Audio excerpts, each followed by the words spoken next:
Au Sud Kivu, les jeunes engagés U-Report, avec l'accompagnement de l'UNICEF, s'en vont en guerre contre la pollution de l'environnement à la prison centrale de Bukavu. Cela se justifie par les travaux communautaires d'Issalongo effectués l'après-midi du mercredi 3 février 2022 à la prison centrale de Bukavu. Un reportage de Jano Kelinga. C'est dans l'après-midi de ce mercredi 2 février 2022 que les jeunes engagés U-Report se sont déployés à la prison centrale de Bukavu, située dans le quartier Ndendere en commune du Banda.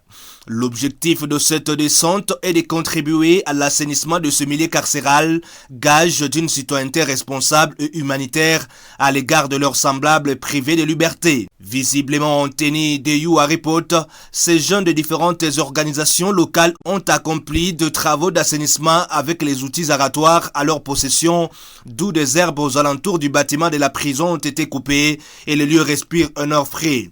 Devant la presse, un des responsables de ces jeunes rapporte que cette U-Action à la prison centrale de Bukavu est le début d'une série d'actions communautaires qu'ils envisagent réaliser cette année.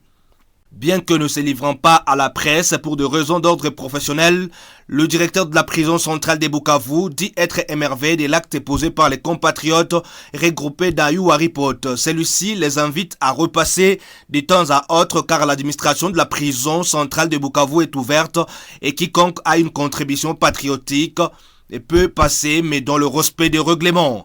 A signalé que le chef de quartier Ndendere, accompagné de quelques cadres de base et quelques organisations du Task Force Communication, dont le réseau de journalistes amis de l'enfant ont aussi participé à cette U-Action. Bukavu, Jano Kelinga, B1.